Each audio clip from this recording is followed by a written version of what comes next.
I also think you need to be a constant learning organization, and just because something worked before doesn't mean it's going to work today or tomorrow.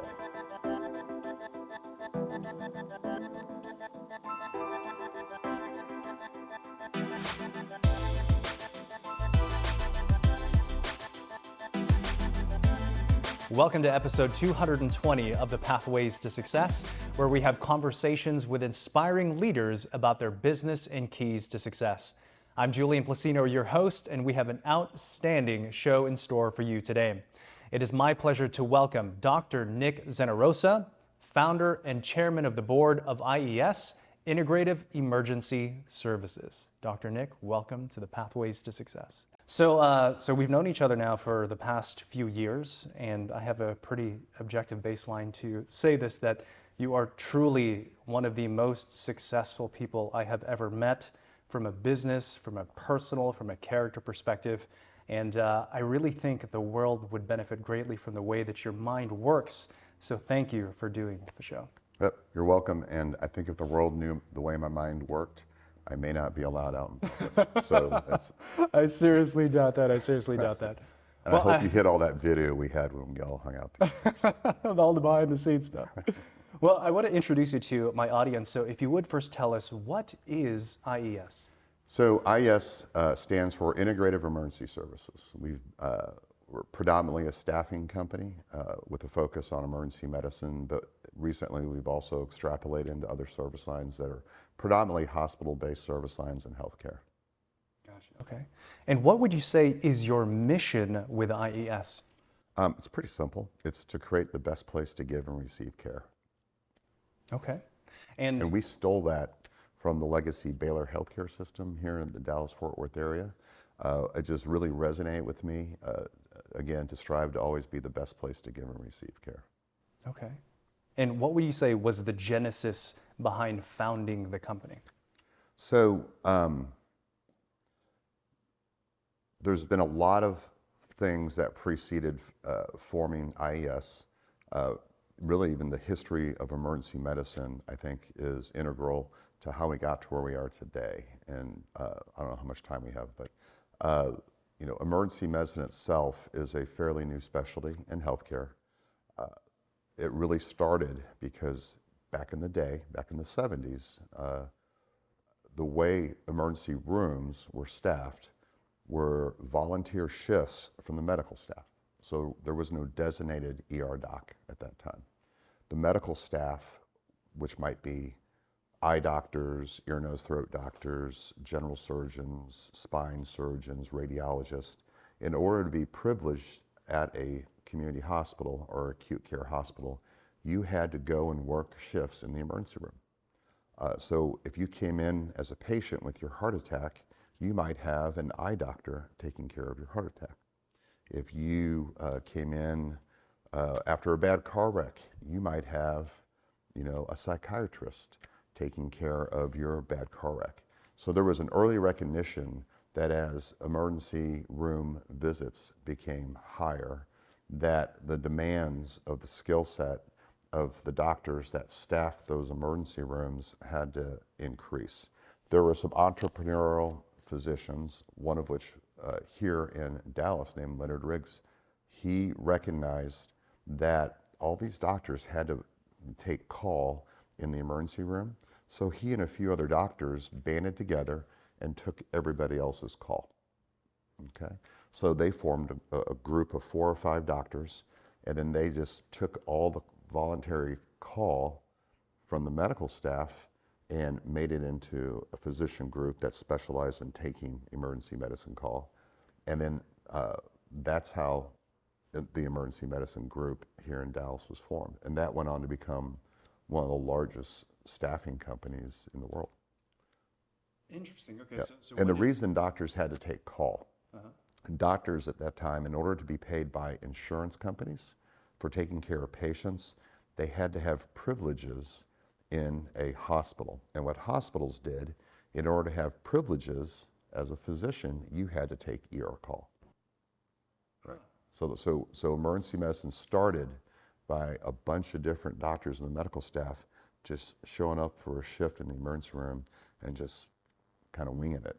So our specialty, why I say it's new, very forward-thinking physician leaders, the forefathers and mothers of emergency medicine, understood the specialty of emergency medicine is really understanding the emergencies of all the other specialties. If that makes sense. Yeah. So then the pathway to teaching physicians these emergencies and other specialties was begun. And you had formal didactic training in it, and then we went into this ACGME accreditation cycle, which is the formal body that recognizes specialties in the United States. And they said, yep, emergency medicine is truly a specialty, and the specialty is knowing the emergencies of other specialties. And there's a pathway now, and has been for decades, to become board certified in emergency medicine. So that became now the bar by which you staff an emergency department, is to use board certified physicians who have been specifically trained in emergency medicine programs to learn to recognize and treat the emergencies of other specialties. So that transition in the 80s, the place that you really saw a big impact on patient outcomes was in trauma at that time. Patients would be in a bad traumatic injury or accident.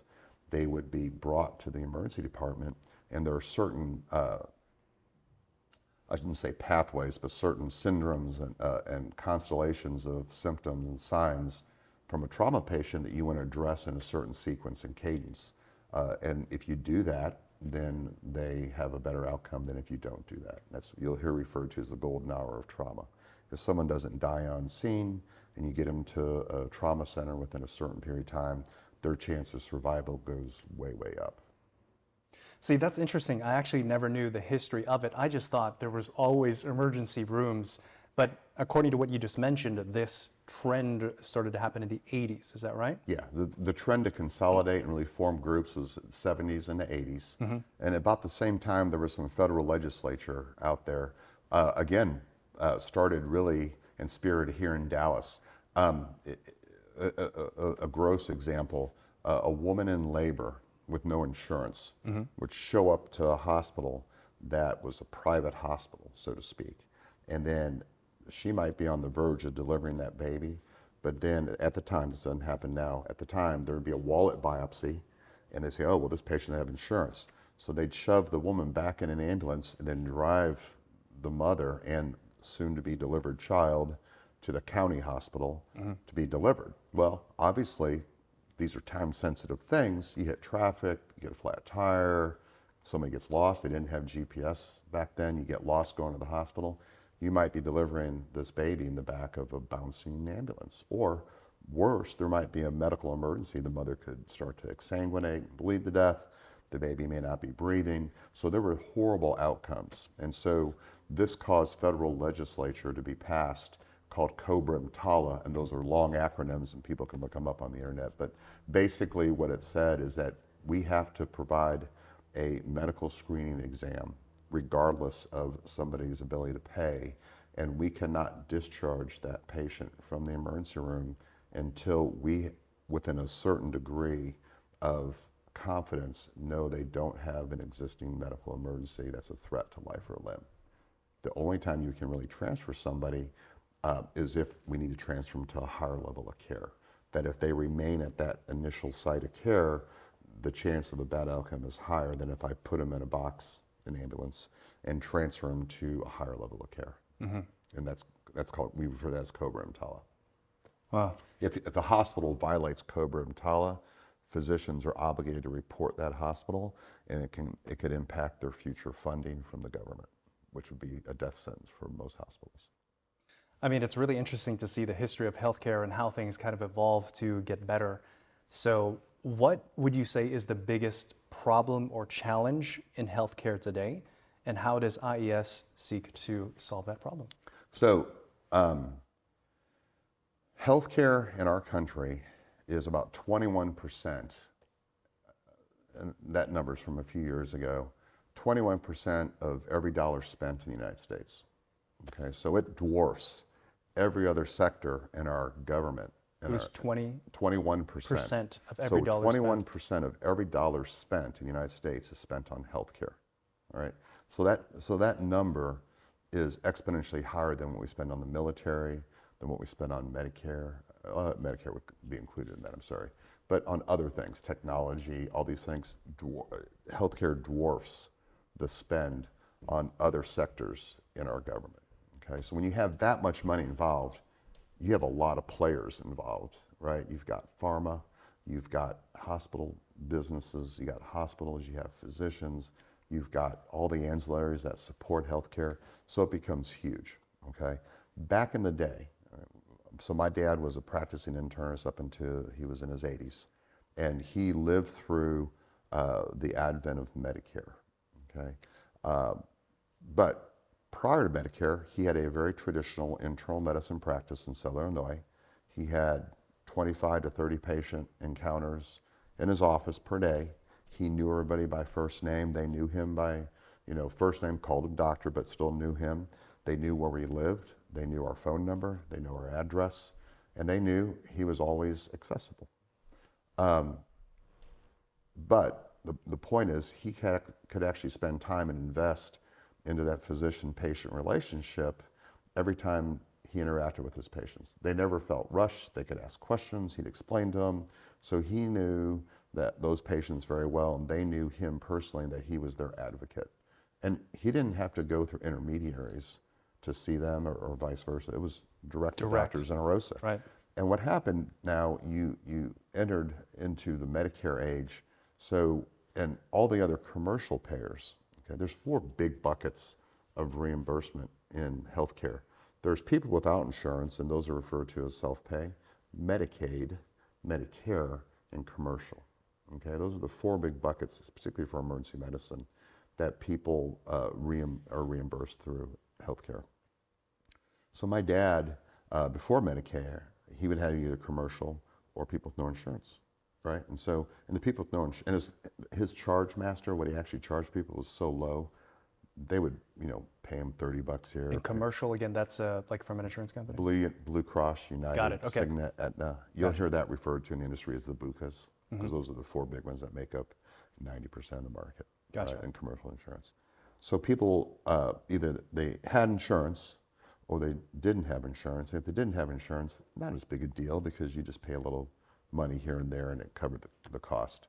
But once you start to introduce Medicare, now what ended up happening is, in order to get paid by Medicare at those rates, his volume of patients he had to see in a given day went up.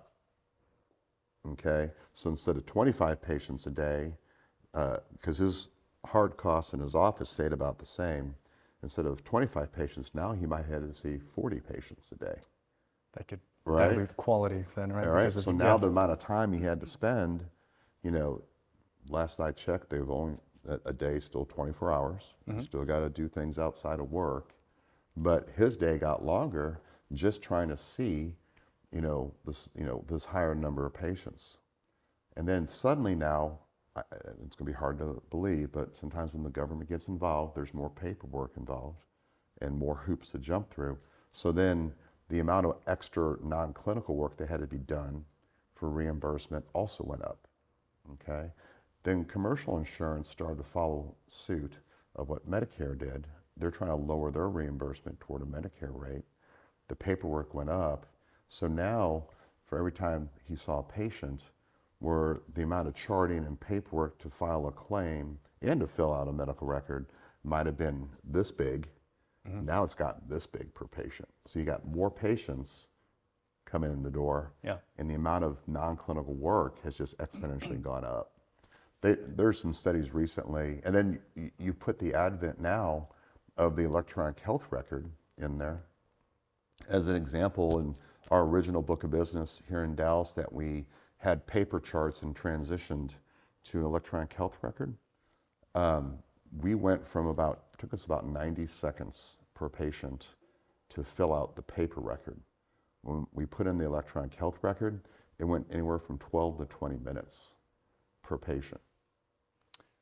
Wow. Right. Okay. So, and when you see, at the time, we were pretty small, we saw 500,000 patients a year. Okay?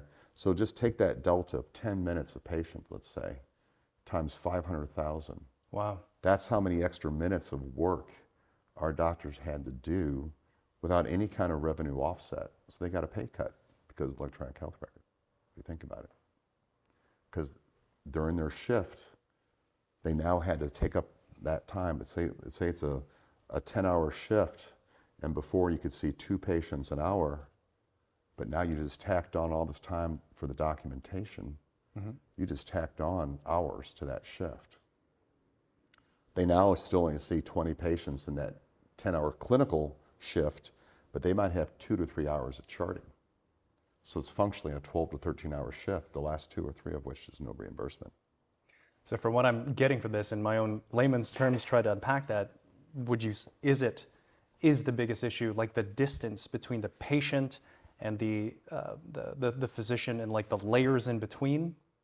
Yeah, so I think there are all these different things that have occurred, and it's almost death by 1,000 cuts. Oh, well, it's just a little bit of time here. It's just a little bit of time here.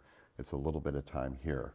But when you add all these things up, okay, and all the hoops you now have to jump through, I think it negatively impacts the physician-patient relationship, period. And that's why you also see now a surge in the number of patients that are seeking, quote, concierge physicians for their primary care. And concierge is the one-on-one? Concierge is where the doctor limits the number of patients they will follow to guarantee you much improved access to them. Gotcha. I sat with my doctor yesterday, and she and I sat for an hour and 10 minutes and talked about one subject, right? And now she did because we're friends also and colleagues, but she's a concierge doctor. So, and it's mainly, they limit their access. And the way they do that, they take a subscription fee to offset the volume they would have to see. So to maintain their personal revenue to a certain level, they've calculated, they have different scales, they'll decrease the number of patients they see, but there has to be some sort of offset, and that's the subscription fee. So their income stays the same, but the number of patients they follow is less. Gotcha. Yeah. So. And how would you say IES helps to solve this problem? So IES doesn't solve all the problems. We are focused mainly on the emergency medicine workflow. Historically, emergency medicine has been what happens inside the walls of the hospital. We actually, as do others, look also what happens before they get to the hospital. That's the pre-hospital space, predominantly EMS, emergency medical services. So we work hand in hand and hand in glove with a significant number of EMS services in the areas that we staff hospitals. And why is that important? Well, we work with them to develop protocols, so when you have your car wreck and you're laying out in the middle of the ditch and this hero paramedic comes on scene, she or he is going to recognize the first thing I need to do is make sure they have an airway and they're breathing, they got a pulse, stabilize the spine, extract them from the wreck, start IVs, do all these certain things, look for comorbidities that might have led to the wreck. So they're going to go through a whole sequence of things. That's all medical education for the pre-hospital provider. And the education is geared to what happens during the encounter in the field, which is different than what happens inside the hospitals, okay? So they get the patient all stabilized, packaged up, extracted, put in a safe environment, put them in the ambulance, bring them to us. So the emergency room visit actually starts when the paramedic arrives on scene, right? So that's part of that golden hour for trauma, for instance, or it's part of that time period for stroke care, or that time period for your heart attack, or that time period that's critical for sepsis and things such as that. When they hit the door, they've already started our pathway, so we now, continue on down these care paths to maximize the clinical benefit to the patient. And then once the patient's at a decision point to either admit to ICU or surgery or the wards or discharge home, then traditionally that's where emergency medicine would stop. And what IES has done is not just look at the pre-hospital and hospital, but we are really now focusing on what happens to our patients when they leave the emergency department. Gotcha. So, but the big focus for us is to maintain the sanctity of the physician-patient relationship, and we invest heavily in both physician leadership, analytics, and education. And how do you do that? Money. Okay. Just kidding. So we're structured differently. So it kind of goes back to the financial models in healthcare. The most lucrative business, industry in the United States is healthcare. The most expensive and therefore the most lucrative market in healthcare is North Texas, right? So there's a lot of whiz-bang stuff, and there's a lot of drive to create all these verticals in healthcare, cradle to grave. So when someone's born, they're in a hospital system, and then that system wants to hold on to that life all the way, for the next 100 years, and get their, hernia fixed, get their hip replaced, and all the other sort of things. But they're vertical. But patients kind of go horizontal, right? So patients go horizontal. So we looked at emergency medicine a little bit differently than most. And we have invested, like I said, a lot in leadership development, and a lot in education, and a lot in ways to measure things, because you can't manage what you can't measure, right? So, and we noticed that, we wanted to be able to participate in what's called value-based purchasing, okay? Which is maybe a form of capitation, but a group of providers gets functionally a bucket of money to take care of a certain number of patients, and whatever they don't spend, they can keep. And that's programs like Medicare Advantage, Medicaid Advantage, maybe commercial. And emergency medicine has never been thought of as adding any value to those types of care models. And those are the types of care models that have gained a lot of traction in our country here in the last 10 years. And I think in certain markets they've gotten a lot of traction. No one ever could figure out how emergency medicine would fit into that and bring value. And so we thought years ago the way that we could bring value is to decrease the variation in care. One of the biggest drivers of cost in healthcare, if you go to this hospital, they fix hips using this stuff. If you go to this hospital, they fix hips doing this stuff. And so there's all this variation. Even within an emergency department, if you look at the roster, the doctors have all trained at different places and different times, and performed at different levels within their own residency classes.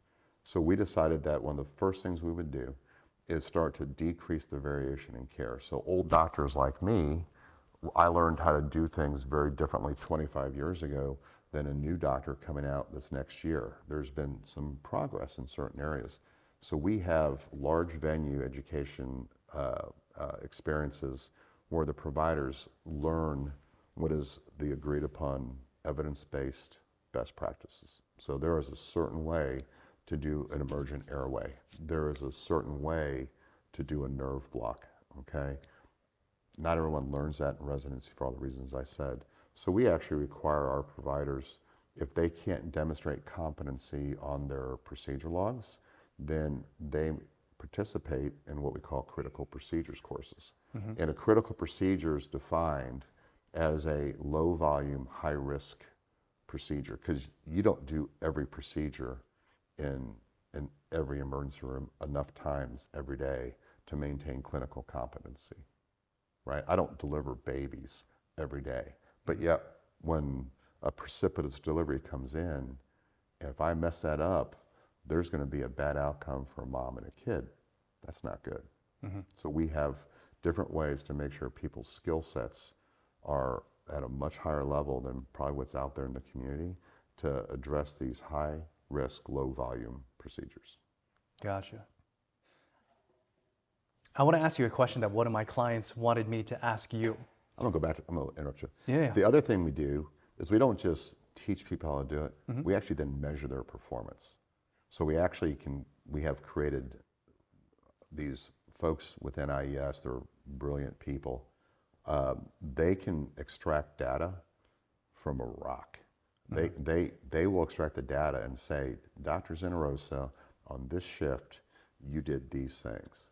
right? You had 3 people come in with a stroke, and you did the NIH stroke scan on every single one, but this one you got an MRI on, this one you got CTs on, why the difference? And then, so they can really slice and dice the clinical performance of the providers almost real time. And that's important, because then if we find that something might have been a little bit off, then we can actually intervene and find out, what happened and prevent future bad outcomes or harm, okay? The same ability to extract data allows us to and this is where another word, where the word integrative is really helpful. We're on track. This last year, we saw about 1.8 million ER visits, okay? That's a lot of patients, it's a lot of data. So we can look through these sets of data and start to pick out different things that might be of interest, like a lot of opiate abuse down here in these zip codes. Look at this outbreak of all these fevers over here, all this sort of thing. So we can now start looking not just at individual care, but elevate into populations and start impacting population health. So we have colleagues in research that are thrilled to death on this sort of thing, because in a normal academic setting, in order you to validate a study, if you're at a big teaching hospital, you still only have about 100,000 visits a year, okay? Well, we've got 1.8 million. So the power of our data set can be utilized to validate research much more quickly. Interesting. So the 3 things that I'm getting is there's more of an intense focus in terms of what, and then also there's a development focus in terms of upgrading the staff and teaching them the best ways to do things. And then there's that data-driven approach in terms of being able to get that data and make improvements on the way that you do things. Yeah, I think you hit it right there on the head. You got to have great people to do, or at least good people to do great work. You got to have leadership, and that takes an investment in time and commitment. And we again invest heavily. We have our own administrative fellowship that we fully fund internally. We have 8 fellows at any one time, and then a majority of them go on and get their MBAs, okay, probably 80%. And then we've got a phenomenal analytics arm. It could stand up on its own as an analytics company that just outshines any we've ever seen, including most of the hospitals. In fact, some of the hospitals come to us to ask to do their analytics, okay? And then we've got this educational platform that allows us really frictionless knowledge translation, which I think is incredibly important. So when you have your stroke down over in Southwest Texas, you're going to be in the same care path as if you had a stroke and came to an IS facility in Florida, okay? Interesting. What can be provided at those sites may vary, but you're heading down the same path. And then there's distinct cutoff points. If that facility can't provide what the next step needs to be, you can anticipate that and then arrange for a transfer to another hospital that can. So that helps us decrease the variation in care. Interesting. So on the data-driven piece of things, what do you think is the biggest challenge in healthcare that can be solved with technology innovation? I don't know if it can be solved. I think it can be addressed. I like looking at things real simply. You have a bunch of work coming in the door of an emergency room. We call those patients, okay? Some patients have high acuity, some patients have low acuity, no access to outside healthcare, so they come to the emergency room because we're a 24/7 shop. So there's a lot of people coming in, and they all have different levels of illness, and they all have different levels of expectation. None of them want to wait, okay? And then we have to process that work. So that's kind of if you look at it as in terms of a fraction, that's the numerator, okay? The denominator are the resources you have to process the numerator, right? And so what we contribute as a physician group is we contribute physician hours to that denominator. What our hospital partners contribute are the facilities to see the patients, the nursing hours to staff those facilities, and the medical staff to help us process those patients. And there's other things, I'm sure, but those are easy things to understand. And so physician groups like mine, we strive to always have 100% of hours covered, and we do that probably 99.9% of the time. And then facilities, there's lots of hospitals around. lots of hospital beds in the hospitals, medical staff made up predominantly of physicians. But the biggest thing that is missing are nursing hours, right? Our nursing population has aged out. Years ago, the average age of a nursing instructor was about 60, okay? Which means now they're older.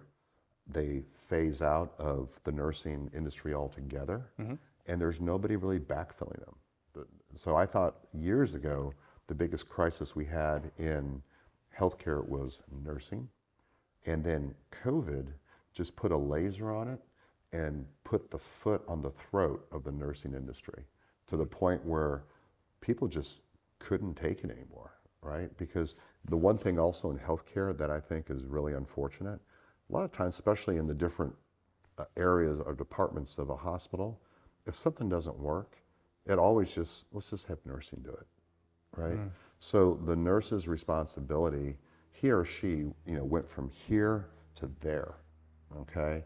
And quite frankly, their pay didn't go from here to there. So, but suddenly now they hit a breaking point, and they left the industry, left that hospital, went somewhere else, went to day surgery, something different. And so now there were holes before in the nursing industry, but there are even more holes now at probably our most critical period of time. That numerator got much bigger, but our denominator went down way too far. And so you asked, how can technology address some of the gaps in healthcare? Well, I think you could take technology. Technology is always, it's really attractive because it looks like it's effortless. Just, you gotta turn on a switch, all you gotta do is have electricity and suddenly your problems are solved.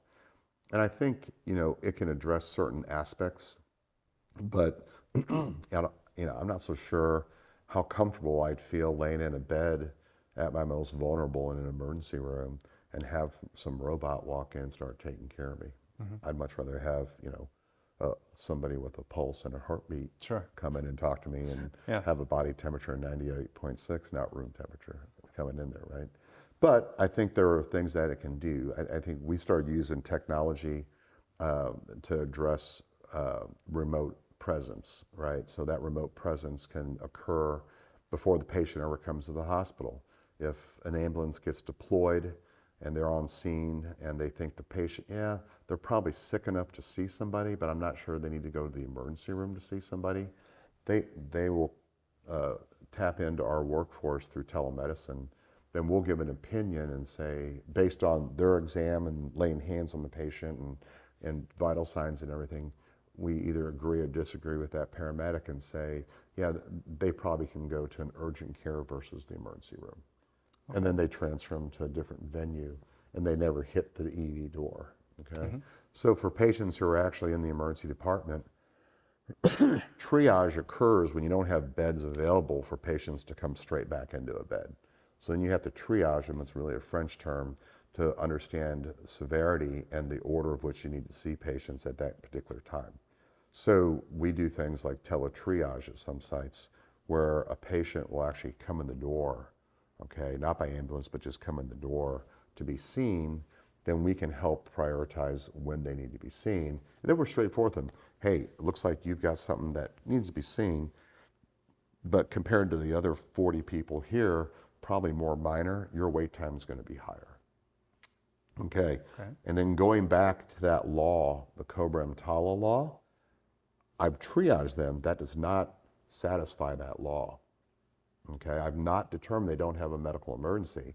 I've just put them in a queue compared to everybody else in the waiting room. So now what they have, they might get upset because it might be a 2-hour wait. They get up and leave. That actually, we've not made sure they didn't have a medical emergency. But that's quite frankly what happens every day in emergency medicine. Yeah. We see about 160 million people a year in emergency medicine. It's a little bit less than half the country. So perhaps if there was some type of technology to help triage and make better decisions in terms of who needs care faster, kind of thing? Yeah, maybe. I think where technology might even be able to help better. If you think about the emergency medicine workflow as one continuous process, people come in the front end, we slice and dice and filter and risk stratify them. And at the end of the day, the decision is admit them or discharge them. Okay. For those patients that get admitted, they need to go somewhere outside the emergency department, and they need to be admitted to what we call the inpatient world. But that little thing called a nursing shortage, even though a hospital may have 1,000 beds, they may only have enough nursing hours to staff half of those. So your bed capacity on the inpatient side just got sliced by 50%. So all these patients we're trying to admit, they've got no place to go. And they're too sick to be transferred out or go anywhere else. So they stay in the emergency department. And then our emergency medicine nursing hours that we have to be split to take care of these sick patients that should be admitted and all the new patients coming in. So there are times when we have an 80-bed emergency department unit with 85 patients who are admitted. So we're in the hole of 5 beds. And so what happens? Well, now your waiting room that might have only had ankle sprains before, now you've got ankle sprains, chest pains, bleeding, threatened miscarriages, all this stuff. So then the ER workforce has to start going out into the waiting room. We go out into the parking lot. We pull people off into hallways and behind curtains. So not the best patient experience, right? Gotcha. And then you gotta go fill out the electronic health record.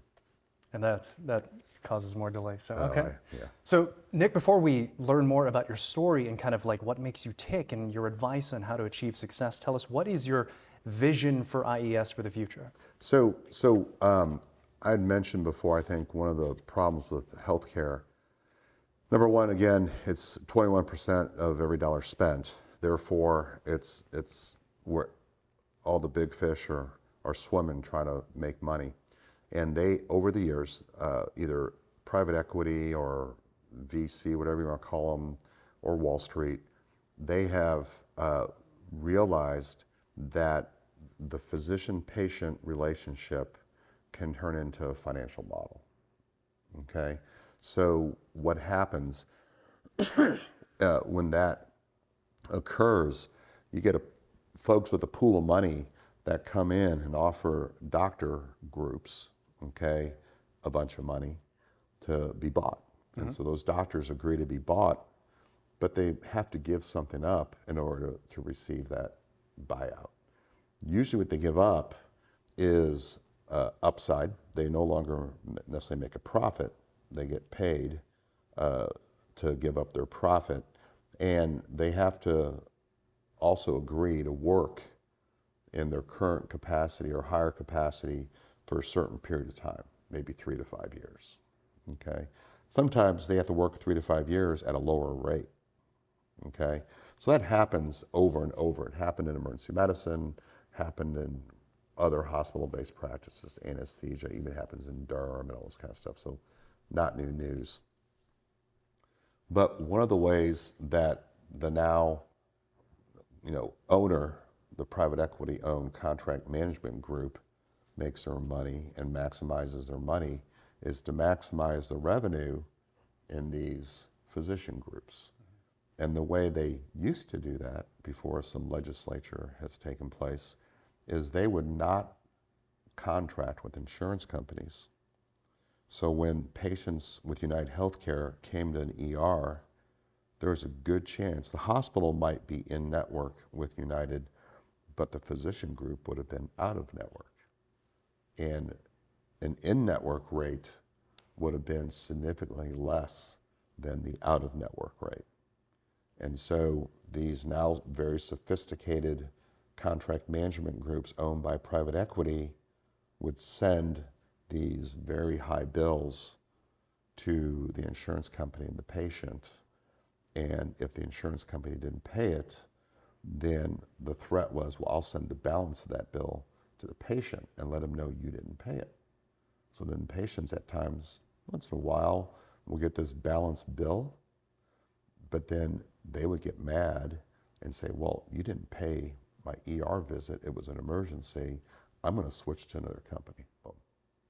And a lot of these plans were actually employer-based plans. Majority, in fact, 80% are employer-based plans. So you really were putting the bill on the employer and the employee. via the insurance company not paying. This went on for quite a while, and over the years, what's happened is the following.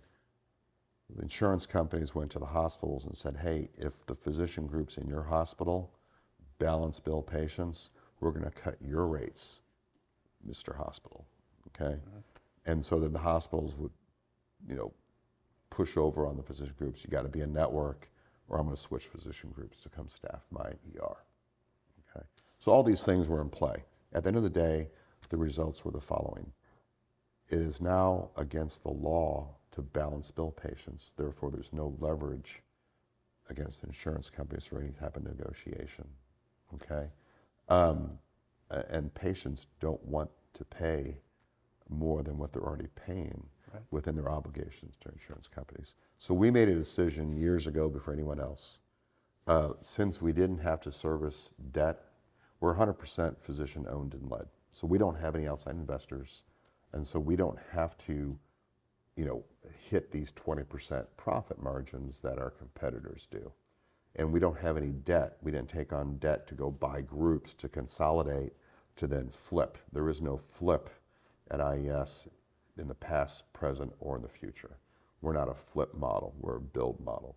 So we don't have to worry about a timeline to get to a certain revenue or profit margin to flip it to the next owner, so to speak, right? Everybody else in the industry that does have investors in them, that's what they all been trying to do. In the last 2 years, it's been a game of musical chairs because there are no buyers, okay, out there to speak of. Everyone's accumulated this debt.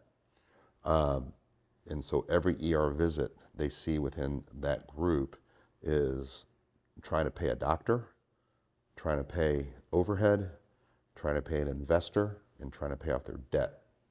Interesting. Right? Wow. And so at the same time, revenue went down. You used to be able to get, let's say, $200 for an ER visit. You're down to $155 now, probably, in that range. That's how much it came down. So if you're not in network and you got your lifestyle at $200 per patient, and now you're at $155, there's a lot of unhappy stakeholders, whether it be the debt holders, the investors, the overhead, or the doctors. And what's happening now in our market is the owners, which are the non-doctors now, are cutting pay pools significantly. So, and now what's come out this last year is there's new documentation guidelines from the government that if you don't follow them could lead to a 30% cut on top of that. So it's cut. Wow. Yeah. So you guys are really building differently than the rest of the industry. You're building. Yeah. So we don't have all that hanging over us. It's just a bunch of doctors with professional business management underneath us. Yeah. Right? So we're a physician group that has a business model. We're not a financial model that happens to do healthcare. Healthcare is what we're mindful and intent on, and we put a business model around it, and we're very transparent. So we have no problem going into a room with a bunch of docs and say, here it is, guys and gals. Here's what comes in. Here's how we pay your malpractice, your benefits, your managed rev cycle, blah, blah, blah, blah, blah. And our competitors, it's harder for them to say that because they got to come in and say, well, we got some investors, we got some debt, we got this, got this, got this. Makes sense. So it's kind of fun. Awesome. I love that. Well, Nick, I want to shift gears. And the show is... That's as fast as I can go. Well, that's as fast as you can go. Well, the show is also understanding like what you do as a business, which we've just done, but also the experiences that have shaped you that led you to become who it is that you are today. So I want to learn a little bit more. Back up real quick. Yeah, so if I had to summarize it is, and this is from one of our phenomenal physician leaders, Bob Risch. He's our chief quality officer. Because of him, we started off years and years ago. He says, we need to make quality our business model, right? And so if you had to put everything back to how do you do that, I think it would be to preserve and enhance the physician-patient relationship. And if what somebody wants to do in IES can't be tracked back to that simple thing, then we probably aren't going to do it, if that makes sense. So you really got to track it back to that. Make quality your business model and make IES and IES partners the best places to give and receive care. Yeah. So focusing on the quality and then building the business from that, not building a business and then putting Figuring out quality ways how to stuff. fund the business. Yeah. You don't want the tail wagging the dog. Gotcha. So I think that's a good way to button that up. So, there you go. so Nick, I want to learn more about your story, man. So where are you from? Was born in St. Louis, Missouri, but predominantly grew up over in Southern Illinois. Southern Illinois. And what was it like growing up there? That was fun. My dad was a physician in town, small town, in Belleville, Illinois. Home of Jimmy Connor's, Stag Beer, and white asparagus, capital of the world apparently. And so it was a lot of fun. Nothing too fancy. Just people knew your name and you knew their name, and it was very homey. You have brothers, sisters? 3 younger sisters. You were the eldest. I was the oldest. Okay. Yep. Still am. It's this, of course. So, yeah. So what are some lessons that you've learned from being the eldest siblings? I have 3 younger sisters, and they banded together, and so it was always me against them. And so, I learned very early just to basically do what they say. Just to do what they say. It makes it a lot easier. All right. And I carry that on to medicine in the hospital, that they're really not doctor's orders, just strong suggestions. So sometimes people just basically, well, yeah, sure, whatever, and do what they want to do. Gotcha. Okay. What was high school Nick like? So high school Nick, everyone tries to find their identity and find their way, right? Mm-hmm. I really did not identify with any particular group. I was not particularly good at sports. I wasn't the worst, but I wasn't the best. I was middle of the road at best, though. Okay. What'd you play? Basketball. Okay. Yeah, basketball. I was not the smartest. I didn't get the best grades. I didn't get the worst grades. I got some good grades, particularly in subjects that I was interested in. But my junior year, I thought I was smarter than I was, and I dropped out of the honors classes, went into the regular classes, and got B's and C's. Right, and so I was not there was no natural gift of any sort of cerebral fortitude at all. So. Well, okay, so you're always very humble about that's your true. level of confidence about not things. Straight A's, never a valedictorian, never salutatorian. So you said you were drawn to subjects. What subjects were you drawn to? Mainly the math and the science stuff. The math and the science stuff. Okay. So, math and science stuff. So I know you mentioned no evidence of any mental fortitude of some things, but what were some of the strengths that you did learn about yourself early on? So my dad, I said, was a practicing internist. Mm-hmm. Back then, you had both an office practice and a hospital practice, right? And so he worked all the time, including the weekends.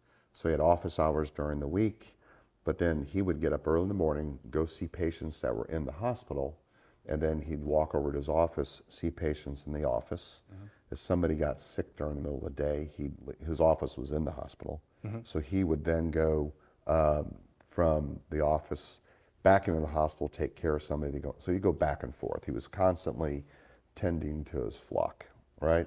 And then in the evenings, before he left the office, he'd make quick rounds and do that. On the weekends, it was kind of fun, right? In hospitals, you got really 4 different workforces. You have the weekdays, which have day and night shifts. You have weekends, which have a day and night shift. It's really 4 different workforces. They all have a different feel, different flavor, different culture, okay? So my dad would take me with him on the weekends. I was as young as 5 years old, and I would just walk with him through the hospital, walk in the patient's room, see him, go to the nurse's station. He'd sit there and do charting. And by the way, back then everybody smoked, and so the nurses and doctors, and they're smoking at the nurses' stations. We go into the doctor's lounge. I got to see my dad ask other doctors. How old are you at this time? 5. Okay, so really young. Yeah, very young. We call it babysitting now, but we'd go into the doctor's lounge. I get to talk to surgeons and radiologists, and it was fun because the doctor's lounge was where the doctors were behind closed doors and human again. They weren't on stage. And so they could be humans and not always be the leaders. So you had a bunch of doctors that when they're on the floor or in the operating room, they're up on the pedestal and you make no mistakes. But when you're in there, you'd hear them say, I don't know what the heck's going on with this patient. Can you guys help me? And I love the collegiality. It was cool, right? Interesting. So suddenly you got someone who's, really wicked smart at this, helping you figure out how to do this. Now my dad, being the internist, the joke is internists know everything but do nothing, okay? Surgeons know nothing but do everything. And the pathologist knows everything and does everything, but by then it's too late. Okay, so that's kind of the spectrum of healthcare in a nutshell, Whoa. right? And there's other Interesting. jokes about these people trying to get an elevator and which body part they put in to open the door. The internist puts his hand in because he doesn't really need him. The surgeon just puts his head in because he doesn't really need that. But anyhow, so I would go in these doctors' lounges and just see all this camaraderie and all this cooperation amongst the different physicians to take care of patients. But it was always about a patient. And that was fun. And then you go in the nurses' stations and you see the docs interact with the nurses, how to take care of patients. And then you see the kind of the final product. You go in next to the patient.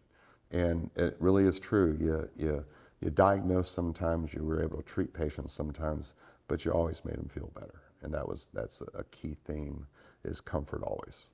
What do you think you found interesting about that experience, seeing all of these people who are supposed to be experts actually kind of let their guard down and be vulnerable and ask questions? What do you think you found interesting about that? I think the best experts are still people. Yeah. That's it. Okay. Yeah, don't forget the human element. And you'll hear people talk about all these things that should happen. And that really happens at a macro level. And I'm going to borrow a term from Jeff Lawrence. You have to understand the microsensitivities of the environment you're in, right? Mm-hmm. So if I'm, at this hospital, it's an entirely different place than this hospital over here because it's made up of different people. Mm-hmm.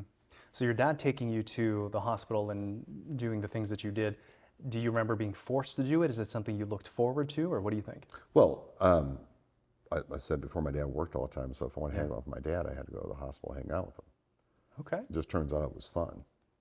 So tell me more about that relationship. Your father seems to have played a very big role in your life. How would you describe it? From what I hear, he was there from the very, very beginning. Right? But, yeah. So what would you say are the most significant influences he had on you? So my dad was born in a different country, right? Which was? He was the Philippines. Got that in common. So he came, so he came to the United States, and there might have been a little bit of racism involved in certain parts of the United States at the time. So the medical community didn't exactly embrace him as one of their own initially. Okay? Really? Yep. So where he went in Southern Illinois also happens to be a hotbed for class action lawsuits and a lot of attorneys. Okay? So a lot of the medical community would not take care of attorneys, right? Because of fear of being sued and all this kind of thing. So my dad decided, I'm going to take care of the people nobody else wants to take care of. So early on, a majority of his patients were attorneys. Wow. Right? And they loved my dad. He was incredibly respectful of my dad. That all the policemen, the sheriffs, the firemen became my dad's patients. They came to our house if they had a question, bring food, whatever. And so he built a relationship and with people that other people didn't want to take care of for whatever the reason, right? And that's how he started his practice. I thought it was pretty brilliant, pretty cool. He served an undermet need. Yeah, kind of got there a different way, right? Yeah. But he went on to become very politically active, supported a lot of famous congresspersons from Illinois. Mm-hmm. Melvin Price was key early on in his personal life to get him citizenship. So he had met my mom and got married, had me, and still was not a citizen.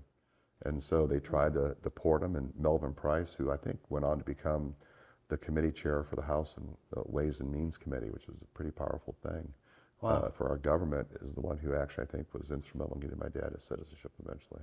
Yeah. How about so that? My dad was 5'8", but his stature carried him at 8'5". He was a pit bull and disguised as a terrier, right?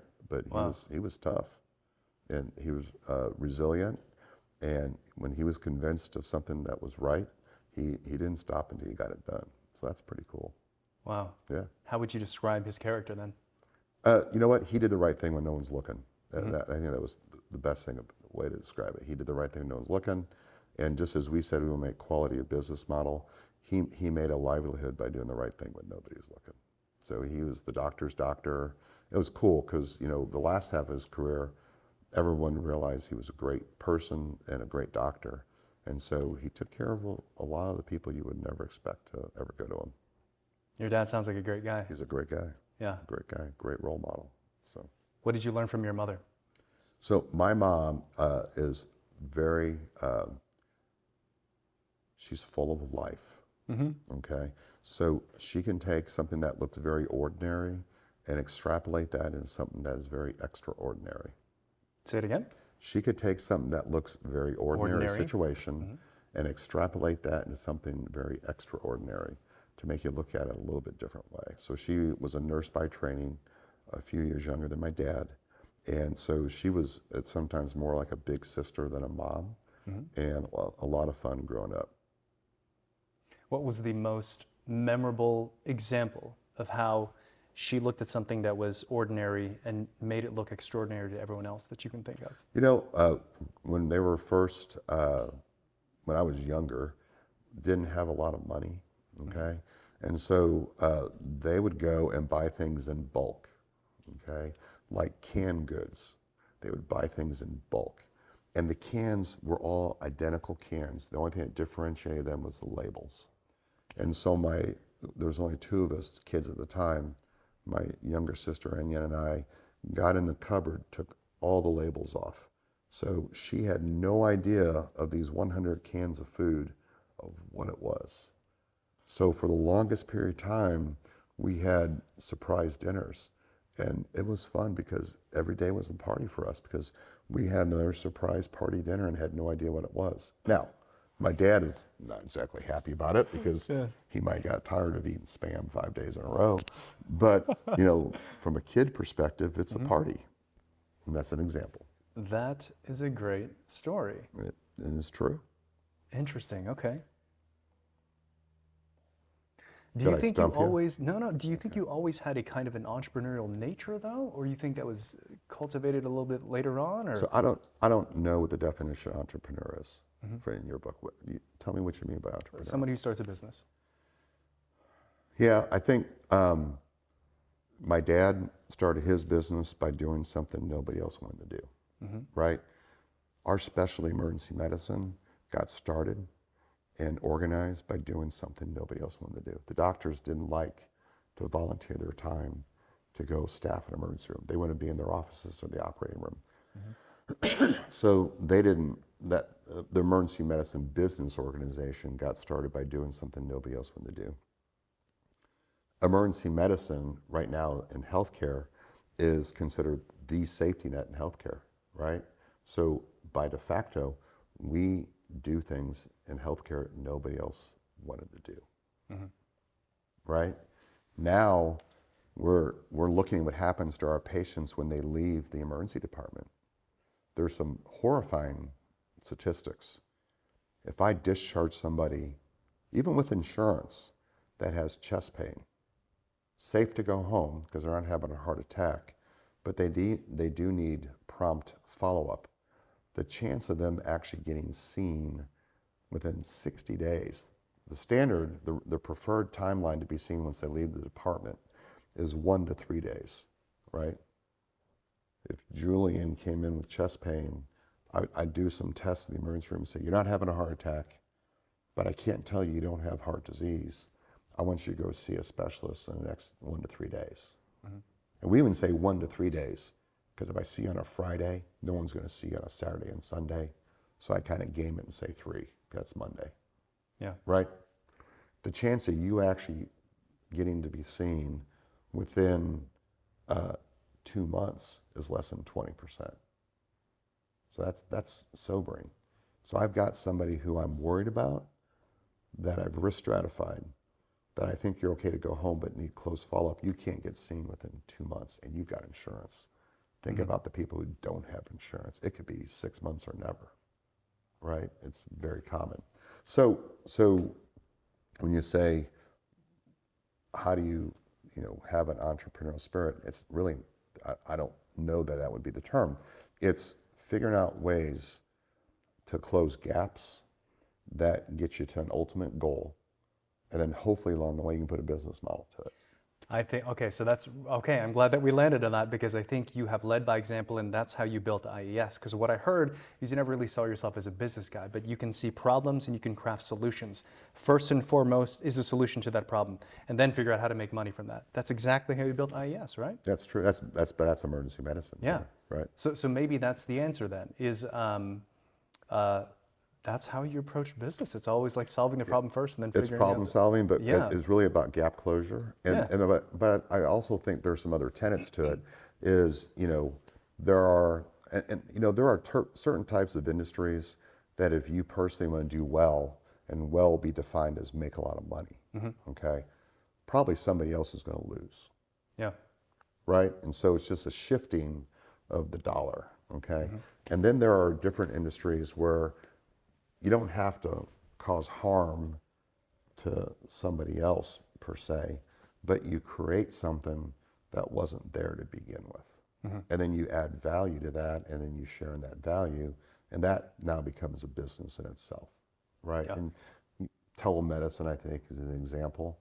It was really never out there, but now it's out there, and it's now, say, taking business from somebody else. We thought for sure it's going to take away appreciably from in-person visits to that, but in my gestalt, it's just adding. It's not taking away from things.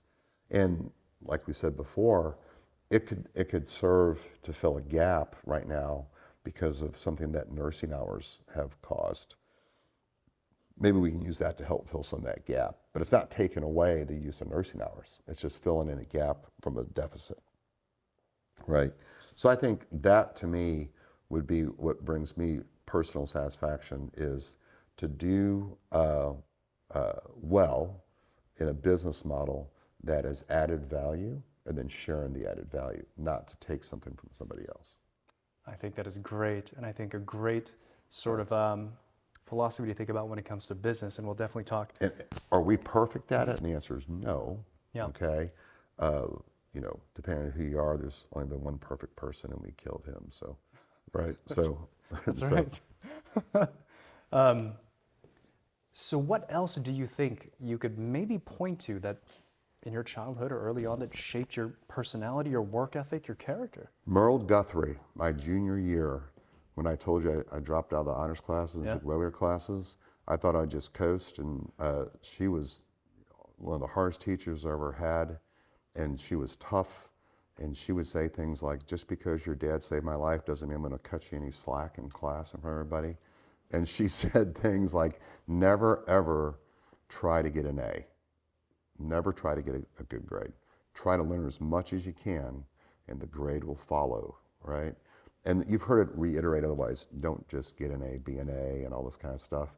And I think the one thing I didn't mention for all these things, because that's just kind of a strategy, maybe a tactic, you find a gap and close it. But some robots could probably do that, or AI. I think there is a human element that helps people tap into discretionary efforts and really create these organizational cultures that will excel. And that is, you got to have a passion for it too, right? Because there are certain periods of time that it's going to be horrible, right? And you've got to have enough passion to kind of get you out of the ditch and soldier on, so to speak, right? So I would always encourage people to pretty much find a passion for an issue or a topic, and then lay a doable plan toward closing that gap, and do it with passion. If you lose your passion for something, it's time to take a break, switch gears, pull in other people. And that, I think, is also one of the keys that we've done at IES. I had mentioned our administrative fellowship. So we have at any one time 8 leaders in training, right, that are all top of the game, way better than I've ever been, right? That they're getting trained to replace us. So we always have that next row of physician leaders coming up in the ranks. Our problem is not, our issue is always making sure there is enough appropriate opportunity for the next wave of leaders. I love that. It's true, it's fun. Yeah. And you're not going to get that by mortgaging everybody's future by selling out to private equity or Wall Street, because it's not a financial model. It's a practice model that has a business model to it. It's very, very different. So close this part of the interview off with a bit of advice. Knowing what you've learned about your father and how you were raised and having your own kids, what's the best advice that you could give parents on how to raise children with good character? You know, I think kids, depending on how old they are, sometimes, you know, a lot of people want to be their buddy, not their boss. And I think kids need guardrails, right? And so you can be kind, you can be understanding. I do not believe you should try to be your child's best friend, but I do think you should be a mentor and try to lead by example as much as possible. And when you act like a human, make sure your kids know that you are just a human too, but that, you know, you try to rally past that and still do the right thing. Yeah, and that would probably be it. Awesome. All right, so Nick, I want to learn about some of your philosophies when it comes to business. So I've had the pleasure of getting to meet your children, who, by the way, they are all incredible human beings. I couldn't stop raving about them ever since I took a lot of beatings, but yeah, took a lot of beatings. Okay, worked out okay. Well, I have heard you explicitly share with almost all of them, not necessarily to go get a job, but to start a business. Why is that? Well, I think number one, that's the environment they're used to. Their mom and dad. For early on, I was a shift worker, so to speak, right? Just go do an emergency medicine shift. They didn't really know what I did on shift, but I would leave, come back, leave, and come back. But as we started IES when they were younger, they saw all the meetings, the whiteboard sessions of figuring out how to solve problems. And I think there's just something fun about doing that, right? Where I personally feel these little mini successes when we've identified a problem, we put solutions in place, and then problem solved, right? I think that brings professional fulfillment. And so by starting their own businesses, I feel they have a sense of ownership. There are going to be problems. They're going to solve those problems. They'll feel professionally fulfilled. They can change the focus of the business to be more professionally or personally fulfilling, and they make money on the deal. Okay. And how do you know, how would you suggest, like a viewer, to determine whether or not it's right for them to go get a job versus start a business? So initially, they probably need to gravitate towards some sort of industry. And then, because in order to solve a problem, you have to first identify the problem. And so one way to identify problems is to be embedded in a process, then understand what parts of it don't work as well as maybe they should. So they can go work for somebody else or in a business that sells X, Y, and Z, and then they realize the hardest thing with selling X, Y, and Z is that last mile of delivery is 50% of the delivery cost. So maybe the business then they can develop would be, how do you decrease the last mile of cost in that delivery? That would be a business model I'd go after. So I heard kind of first sort of work to learn, understand how. Understand what it is first. Yeah. That you might gravitate toward. Only then can you really understand the problems. Right. Thinking back to. It's like moving into the perfect house. Yeah. When you first move in, it's perfect. You live there for a while, you realize somebody put chewing gum here, filled this hole in with Colgate toothpaste and painted over it. So you realize suddenly it's not perfect, right? And then you go back and correct some of those things. And then it becomes more perfect than when you moved in. Gotcha. So thinking back to the early years of IES, what would you say were some of your personal early challenges in starting the business?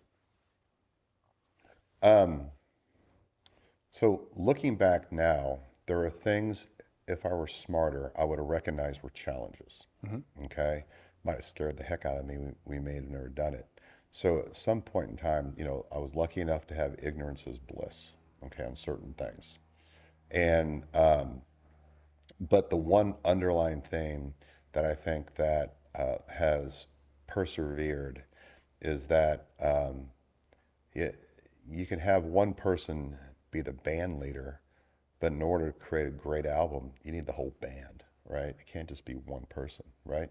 And so it sounds, cliche, but man, we got some awesome people. And we have people that never want the limelight, They just want to do the right thing. They love what we do. We're close friends personally, certainly all yoked professionally, but they're just some great people. I think that the other thing is that recognize your gaps and close them as quick as possible. Close your own personal gaps. There is something to be said for somebody who's taken 3 accounting classes and barely got a C in every accounting class he ever took, and recognizing I should not be running the financials at all. And so I need to find somebody who got an A in accounting and make sure we partner together. So close your gaps. Close your gaps, and also it seems like a big key is surround yourself with good people, hire good people. That's easier said than done I don't sometimes. like the word hire. I think it's partnering with good people and make sure they get paid for it. Okay.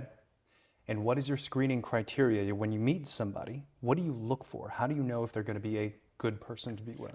So I think it depends on the position you're talking about. When we hire doctors, what I used to do is I'd have them tour the emergency department by themselves, have them walk around and meet the nurses, meet the techs, meet the unit clerks, meet everybody, and then meet the other doctors, go to dinner, put them in a social situation to see how they act outside of a professional situation and all those kind of things.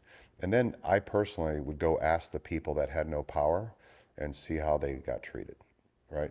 Interesting. So if the doc came in and was immediately dismissive to the parking lot attendant, then I'd go ask them that, right?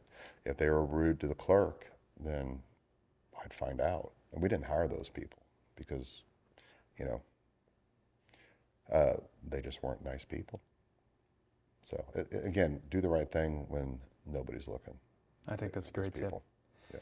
Was there a moment in time when you started to see, dude, IES is going to work, it's going to scale, it's going to succeed?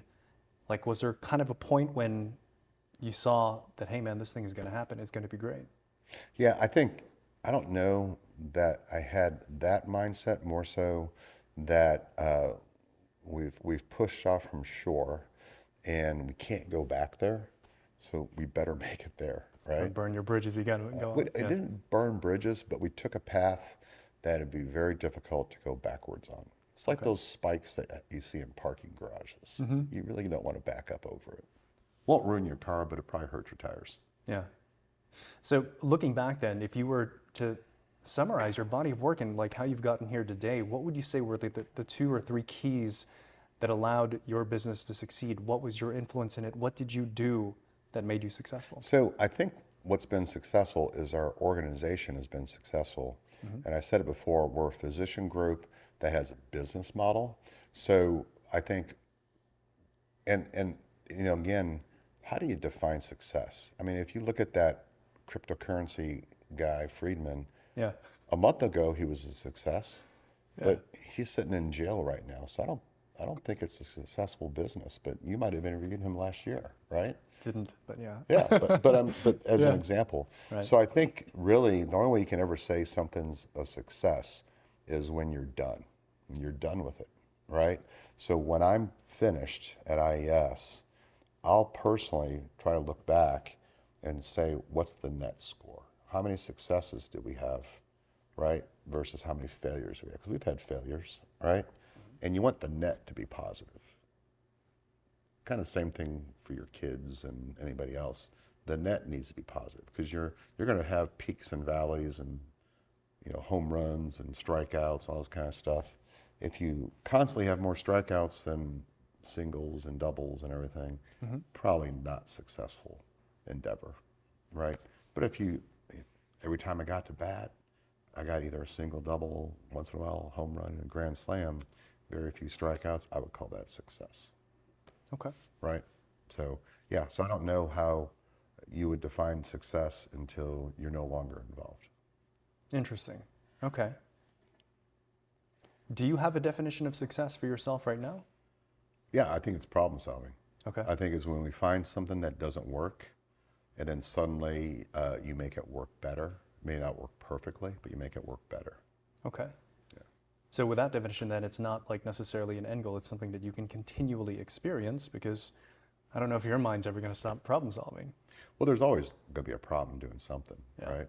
And so that's why I say it could be emergency medicine today. It might be something outside of emergency medicine tomorrow. There was a well-known physician leader of a large insurance company, and he was, by any definition, very successful. And he now went off to become a professional chocolatier, which I think is fantastic. I know that the characteristics that drove him to be successful over here will absolutely help him be successful over here. And he's got more tools to use now than he did over here to be successful over here. So I don't know that there's any reason why he wouldn't be successful over there too. I think a lot of, again, is fulfillment, because if you measure yourself by what everybody else measures you, I'm not sure you can ever be, quote, successful, because you're never going to meet everybody else's expectations, right? Yeah. And so I think you have your own personal definition or goals and try to hit as many of those as possible. So really getting clarity as far as what you determine as success, not living by the thoughts of others, but the product of your own conclusion and then shooting after that. Yeah, just set your own goals. And Yeah. just, take input and thank them for their opinions and everything. But at the end of the day, you're the person that's got to live with it. So before we close things out and learn about your personal philosophies about success on the personal side, not business, what's the best advice, what's the best career advice you could give our viewers to help them lead a successful career by the definition that you created?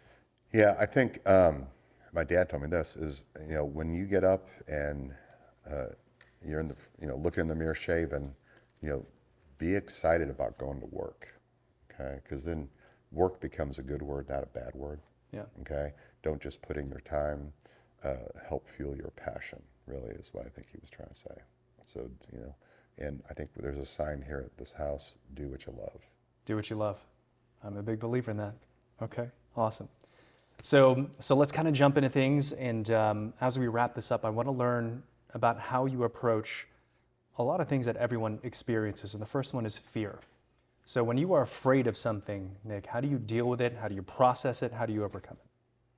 So I think everyone should have fear. If you don't, then you're probably ignoring something, right, that could be critical or at least important.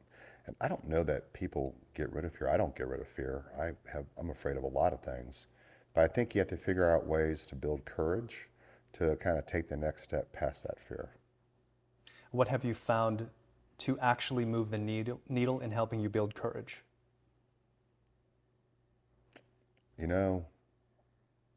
I'm not sure I know the answer to that. Mm-hmm. So I think it varies from time to time. There are things that will incentivize you to do things to improve your health, to live longer. There will be things that you may do because your current situation is not long-term or tenable, to take a jump and go do something different, right, for different reasons. And I think, again, you've got to critically think. There's a lot of noise, right? We have a lot of noise, and depending on what you want to do, you can always find an opinion to agree with almost any direction you want to take, right? But at the end of the day, you're the person that has to live with the decisions you make, right? So I think there's choice. I think you got to be careful of your choices, and I think it behooves everybody just to think a couple steps past the most obvious outcome. What could happen, and then is that acceptable with the path you want to go on, and the speed at which you want to go down that path. Okay. So it sounds like an element of it is learning how to mitigate or evaluate risk. Yeah, I think risk benefit, right? If you do something, you may get this result, and does that result get me closer to the direction and path and goal that I want to achieve, or does it get me further away from it? Okay. I'll give you an example. There's some really good-looking apple turnovers in the kitchen right now, and I can walk over there in a few steps and have a great gustatory experience, right? But then about an hour later, I'm going to check my blood glucose, and I'm sure it's going to be elevated, right? Yeah. And that's a direct result no one's got a gun to my head making me eat that fabulous pastry, but at the same time, probably not the longer term result I'm going to get. I could do it once in a year, no big deal, but knowing me, it'll probably happen much more than once a year. Nick, how do you deal with failure and rejection? I'll let you know when it happens. I'm just kidding. I'm awesome. No, I think, so again, the term failure and rejection. Sure. So I'm not so sure they're bad, right? Sometimes it's just, you can use other words like incongruent. Okay, what I want to do in my situation is not congruent with what you want to do. Okay, again, examples. I live by examples because it's easier for me to understand than just the words. So if if I have a great idea, okay, let's go and run an ultra marathon. Okay, Julian says that to me, okay, because you are physically fit and I'm the before picture for Jenny Craig, and so I will say no. Okay, it's not personal. It's just, you want to go run an ultra marathon and can do it. And I'm like, there's no way in heck I'm going to run an ultra marathon. So that would be a form of rejection, I guess, right? Failure just means that way didn't work. Cool. Right? I like that. That doesn't mean there's not a way to make it work. Just the way that happened that day, that time, whatever, didn't work. I forgot which famous inventor, somebody asked him, hey, how does it feel to have, 200 failures at this experiment? And the guy said, well, I learned how not to do it 200 different ways. Edison, light bulb, I think. Yeah, I think it's probably Edison, right? And we're sitting here now in front of something that he did a couple hundred years ago, right? So that's kind of cool, right? Because, a lot of people don't remember your failures. They just remember the time you hit it out of the park. So that's kind of fun too. So what would you consider to be, if you were to create that label, your biggest failure, and what did you learn from it? Oh, I don't know there's a biggest failure. I think probably allocation. There's only so many tickets for the fair, and you can only put a finite amount of resources to a finite amount of issues or people. And looking back, which is always perfect vision, probably put some resources toward people that had we thought better, not allocated those resources to them, and instead allocated them elsewhere to other people. Okay. And why I say that, and this, I also think you need to be a constant learning organization, and just because something worked before doesn't mean it's going to work today or tomorrow, right? Because the situations may have changed. You might have some similar themes, but they're not going to be identical situations, okay? So there are people who will tell you what you want to hear, and then once they get into the position that they were vying for, they don't necessarily do the right thing. And there may have been other people who got passed up for that same position that, had we put them in that position, would have done a much better job. So you just process it. The way that you mentioned you approach failure, that didn't work, let's try something else. Yeah, and again, there are some relationships professionally that you might go into for the wrong reasons. I mentioned part of our goal is to be the best place to give and receive care. Nowhere in there is profit, is revenue mentioned. And there are sometimes we are asked to go someplace because there's a financial opportunity, but we cannot create the best places to give and receive care by just being the doctors. You still need a hospital administration that is also committed to that, nursing leaders who are also committed to that. So there are times when we've been asked to go into an environment for purely economical reasons, right? And then we've been able to retrofit, so to speak, to becoming the best place to give and receive care. But it's not because all parties initially are on board with that, if that makes sense. Yeah. And so as I've gotten a little bit older, I have learned there is and are bad businesses out there, bad sites for us, for our model. And I mean, they're bad people, that the care is bad or substandard according to American standards. They're just not good for our model. Gotcha. So we do pass up on a lot of business. Gotcha. Okay. Well, Nick, we're going to close out here with just the fast lightning round of just a few questions, just one-word responses, just to kind of get to know you a little bit more, and we'll close things out like that. Is that cool? Can I say no comment? What's that? No, you got to have a response. Okay, you ready? Okay. Question number 1: what's your favorite food? No comment. No comment. Nobody can pick a favorite food. What's the first one that leaped out in your mind? Man, pasta.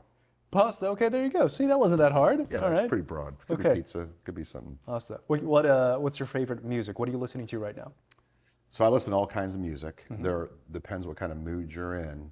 But anchor music for me would be alternative music from the 80s. Alternative music from the 80s. Best band ever, Squeeze. Right on. Can you pick a favorite movie? No. Okay. Favorite genre of movie? Well, you go back for movies that have certain, trigger certain memories. So my dad and I would stay up late at night after he get home and eat Hershey Kisses, chocolate kisses, and watch Westerns. So John Wayne, Clint Eastwood, all the spaghetti Westerns, love them. Cinematically, Godfather is outstanding, Avatar is outstanding, things, a lot of, pop. Cool. What's something you're really proud of that no one really knows about? Oh, no, I talk about it all the time. You so talk about it all the there's probably time. not We too got a lot much. on this interview right here. So, okay. So I think really it would be my kids. And basically, I don't care what any of them do as long as they maintain a passion for it and they're not lazy. I love that.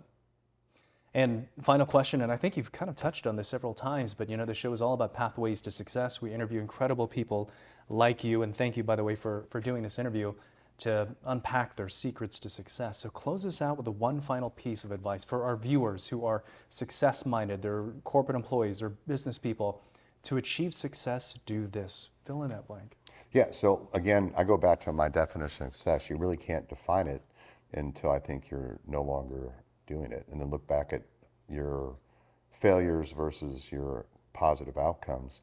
And number one, you can be a leader without a title, right? Number two, there are many people within IES that we've worked together for decades.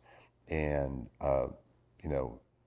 they don't want the limelight, but they're problem solvers, right? They're constantly solving problems, right? And they don't rest on their laurels because they realize nothing's perfect, right? And so you're always striving, again, to create the best place to give and receive care. That extrapolates into our clinical practices, but also extrapolates into our non-clinical practices that support the physician groups. So I would always be identifying gaps and try to solve problems. And then I think that is probably the best trait. And then, show up and be reliable. You don't have to be the smartest person in the room, but make sure you execute on the follow through and never forget the importance of a personal relationship because things aren't always just transactions. I think that is great advice, and you shared so much on this interview. So thank you, Nick, for doing this conversation. I think it'll bless a lot of people who are watching it. So if you would share with our audience, how do they connect with you, learn more about IES? Tell us about that. I would just, email me, Zenarosa@ies.healthcare. Okay, awesome. And we'll make sure to have all of your information in the show notes as well. Perfect. So thank you, Nick. Thank I you. really appreciate this conversation. stuff. This has been great. Great, thank Yeah. you. And everyone else, thank you all for tuning in to another episode of the Pathways to Success. As always, make sure to subscribe, comment, and share. And we'll see you next time on the next episode of the Pathways to Success. That's a wrap. Nick Zenarosa, everyone.